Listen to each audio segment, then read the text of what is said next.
네, 프랑스에서 당과 노조의 관계가 처음에 어떻게 형성됐나 그걸 보고 있습니다. 그래서 프랑스 총동맹 시리 등의 아미앙 헌장에 따라서 당의 입장을 노조에 가져오면 안 된다. 노조와 당은 상관이 없다. 무관하다. 그렇죠? 독자적으로 그 당과 노조가 생겨났다는 거.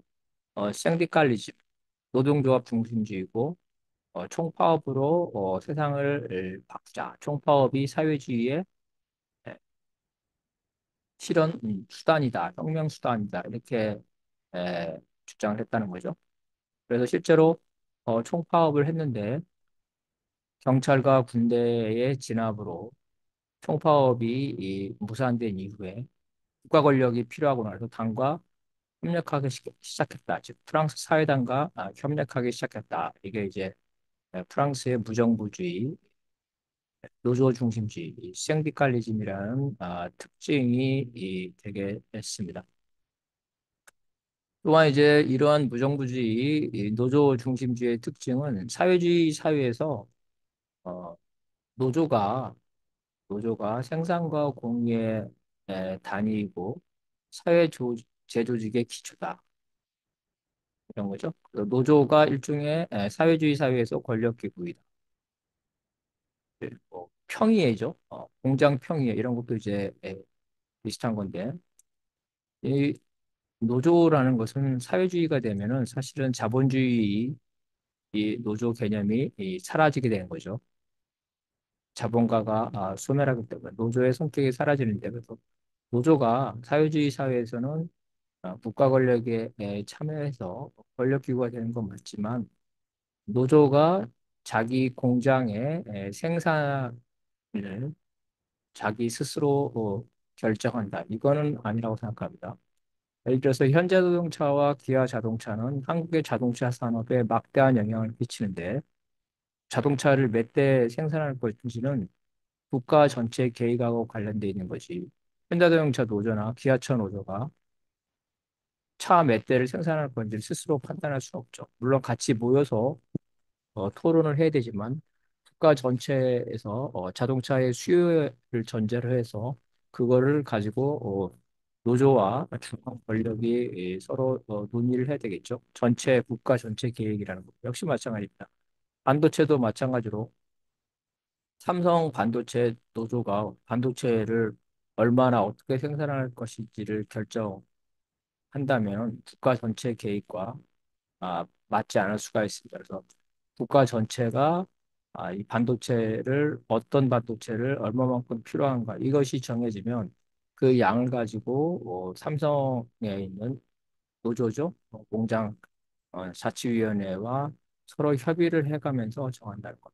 그래서 노조가 자기 자신의 생산을 완전히 통제하는 것. 이것은 불가능하고 그렇게 해서도 안 된다는 거죠. 이게 이제 무정부주의자라든지 공장자치위원회라든지 이런 주장들의 그 한계라고 보겠습니다. 또한 이제 생디칼리즘이 아까 말한 대로 국가 권력의 탄압을 받으면서 국가 권력을 장악할 필요가 있기 때문에 정당, 즉 사회당과의 협력으로 나아가겠다는 거죠. 그래서 이런 시티의 노선 전환이 있었다는 겁니다. 특히 시티 내에서는 이제 광부나 인쇄공, 철도 노조죠. 대규모 노조를 중심으로 해서 단체 교섭이라든가 복지라든가 노사정이라든가 그래서 국가 혹은 정당과 협력하려는 경향은 일부 있었는데 결국은 CCT가 이러한 생트칼리즘, 무정부주의를 벌이게 됐다는 겁니다. 그래서 1차 대전 직전까지 이제는 국가와 대결을 회피하고 즉 정치적 총파업이죠. 이런 거를 회피하고 정당과 협력하는 관계가 됐으며 이런 노조가 점차 정치에도 참여하고 그래서 당과 노조가 협력하면서 당도 발전하고 노조도 일정하게 자기 자신의 요구를 의회를 통해서 관철하는 이러한 시스템이죠. 당과 노조의 협력 시스템이라는 게 프랑스에도 영국이나 독일과 비슷하게 형성이 됐다는 겁니다. 그 다음에는 이제 좌파 정당의 성장기에서 당과 노조의 관계가 어떻게 발전해 왔는지 그 형성 이후의 발전 단계를 한번 보겠습니다. 그래서 발전 단계는 당과 노조가 같이 동시에 협력하면서 성장했기 때문에 동방 성장이다. 동방 성장 관계다. 이렇게 볼 수가 있겠습니다. 먼저 이제 독일을 보는데요. 독일 3인당은 득표율로서의 제1당은 이미 1890년에 됐다고 그랬죠. 또 이제 1912년에는 득표율뿐만 아니라 의석수에서도 제1당, 명실상부한 제1당이 되게 됩니다. 아직은 근데 이제 어, 황제 체제죠. 그래서 집권당이라고 볼 수는 없지만 제1당이다는 거죠. 3인당이 이렇게 성공한 이유는 첫째는 이제 산업혁명 이후에 대공장이 늘어나면서 노동계급이죠. 노동계급의 숫자가 아, 엄청나게 늘어났기 때문에 이 노동계급이 하나의 노동자 당이죠. 표가 결집됐다는 겁니다. 또 하나는 이 육체 노동자뿐만 아니라 다양한 형태의 근로계층, 사무직 노동자도 급증했죠. 이 사무직 노동자들도 노동조합에 들어오면서 이들도 역시 독일 3인당을 선택하면서 독일 3인당의 표가 늘어났다는 겁니다. 그래서 이제 1차 대전이 끝났을 때, 즉 독일 황제 체제죠. 황제 체제가 끝났을 때 1919년에 재헌의회를 선거를 했는데 3인당이 37% 여전히 제1당이 됐다는 겁니다. 특히 이 시기에는 1차 대전이 끝나면서 독일 황제가 어, 황제의 자리에서 물러나면서 독일 3인당 당수에게 권력을 넘겨줬습니다. 그거는 이제 러시아의 경우에 1차 대전에 패배하면서 러시아 황제죠. 러시아 황국이 황제 체제가 붕괴되면서 혁명이 일어나는데 독일에서는 이 보수 진영이 러시아 혁명 같은 상황을 막기 위해서 제1당이 3인당이죠. 막스주의 정당에다가 권력을 넘겨줬다는 것. 그래서 1차 대전 전후로 독일 3인당은 명실상부한 집권정당이다. 노동자당이 집권을 하게 된 거죠. 그래서 그 이후에도 계속해서 제1당에 유지했습니다. 다만 과반수 의석에는 도달하지 못했기 때문에 다른 정당과 함께 연립정부를 하면서 집권하는 이런 상황이 됩니다. 그러다가 1932년에 독일 나치당이 제1당이 되면서 이 당의 지위로 물러섰고 히틀러가 합법적으로 수상이 되면서 1933년 나치가 다른 모든 당을 에, 독일 3인당을 포함해서 강제로 해산되면서 2차 대전 때까지 이 독일 3인당은 해산되는 이런 상황에 빠지게 됩니다. 그래서 이런 독일의 공화국의 특징이 의원 내각제죠. 의원 내각제는 과반수 이상의 정당을 가진 경우에 집권하는데 과반수가 안 될 경우에는 정당들이 힘을 합해서 연립정부를 만드는 이게 이제 1차 대전 이후에 어, 나치가 나올 때까지 이런 상황이었을 때 이런 연립정부를 통해서 독일 3당이 이 정권을 유지를 했지만 이 연립정부가 붕괴되는 경우가 많죠. 과반수가 안 되니까 정치가 불안하고 1차 대전에 독일이 많은 배상금을 갖게 되면서 배당금을 값지면서 알제스 로렌이라든지 이러한 독일의 영토가 프랑스에 뺏기기도 하면서 독일에서 민족주의가 성장하면서 나치가 집권하게 된 그런 관계가 나왔습니다.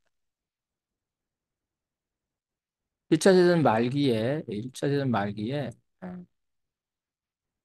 러시아식 혁명을 따라하는 그러한 경우가 있었습니다. 소비에트족 노동자 병사 소비에트가 독일에서도 진행되고 실제로 전쟁 말기에 전쟁에 실증이 난 거죠. 전쟁에서 어, 이러한 불만으로 노동자와 병사들, 소비에트 병사 이런 것들이 이제 일부 베를린이나 이런 데로 공기가 됐습니다. 그래서 이러한 혁명 전야에 황제가 독일 사민당한테 권력을 이양을 했다는 거죠. 수상은 사민당의 에베르트가 받았습니다. 그래서 집권을 한 사민당은 그 후에 공화국으로 바뀐 후에 계속해서 집권을 하면서 집권당이 됐다는 거고요. 그래서 이제 삼인당이 이런 다른 영국이죠. 영국이나 이런 나라와 같이 노동자 당으로서 초기에 집권까지 성장할 수 있던 배경을 보게 되면 아까 말한 대로 대공장이 늘어나면서 노동자의 비율이 늘어났다는 거죠. 그래서 유권자의 다수가 노동자가 되고 그 노동자들이 하나의 노동자 정당으로 표로 집결했다는 겁니다. 노동자가 늘어나는 건 대공장에서 비숙련 노동자죠. 여성 숙련 노동자가 필요 없으니까 여성이나 청년 노동자 이런 노동자들이 획기적으로 늘어났다는 겁니다.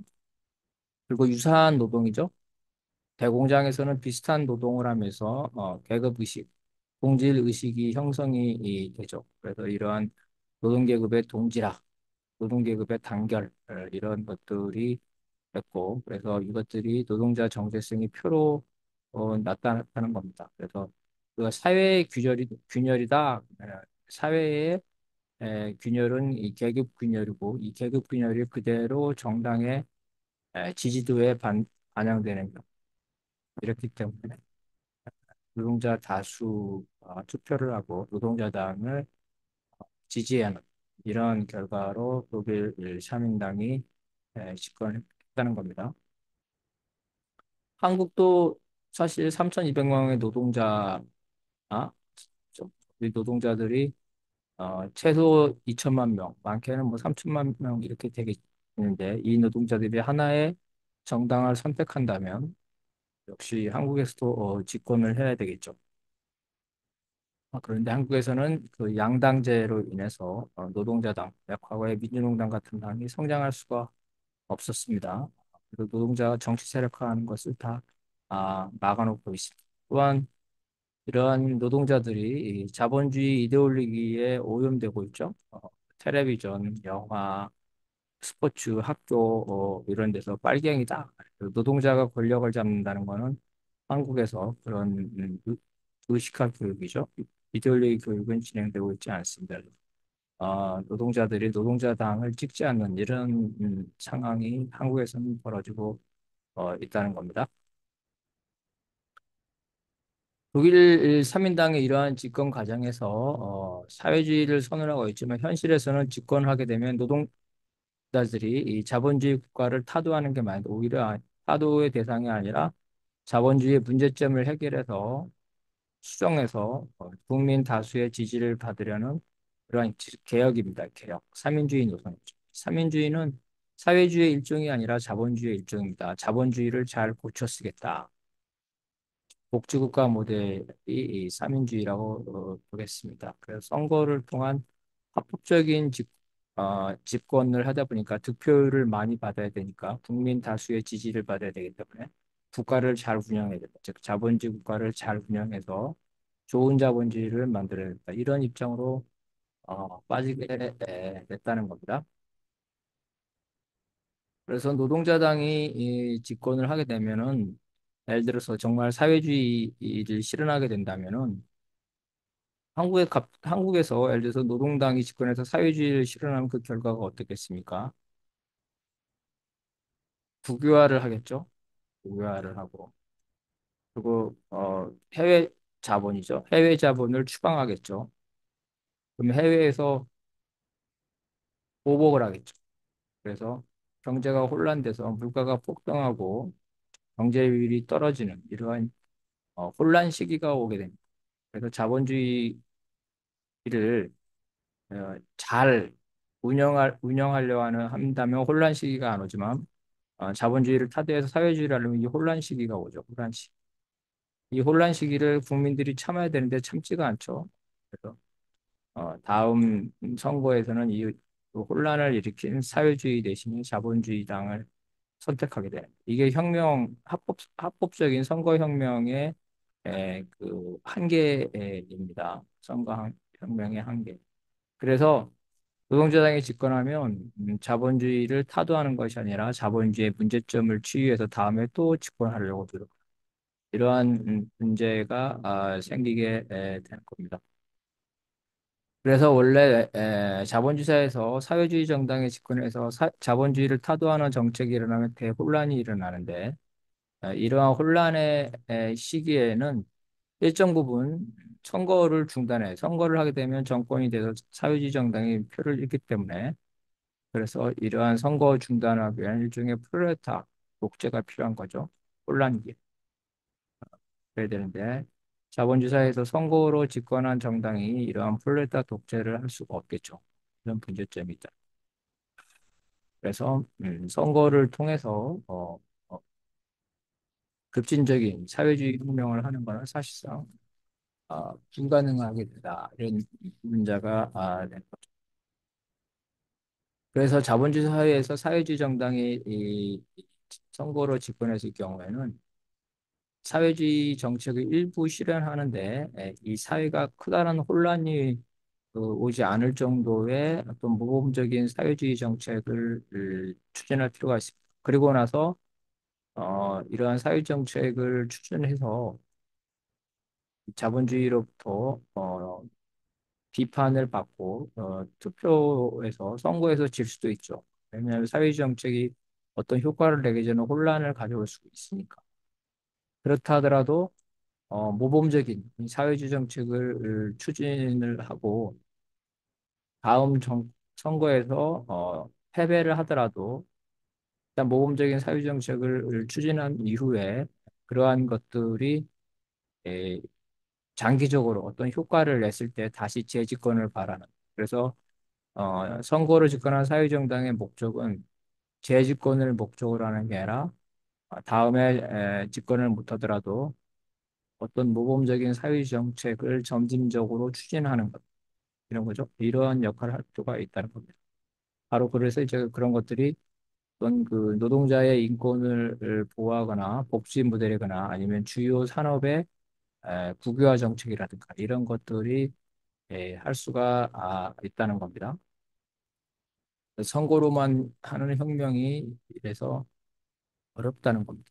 그래서 막스도 선거를 통해서 노동자당이 집권할 수는 있지만 이러한 자본가 정당들의 이러한 선거를 결과를 뒤집기 위한 책동이죠. 그거를 막으려면 결국은 프루레타 독재 또는 강제력이 필요한 거 아니냐. 우리가 그 칠레를 보더라도 맞습니다. 아엔데가 합법적으로 집권했지만 미국과 자본가들이 거기에 반대한 밑에 혼란이 일어나면서 결국은 아엔데 정권이 무너졌죠. 쿠데타로. 그래서 이러한 강제력, 선거를 통해서 집권하더라도 강제력, 소비에트는 항상 필요하다는 겁니다.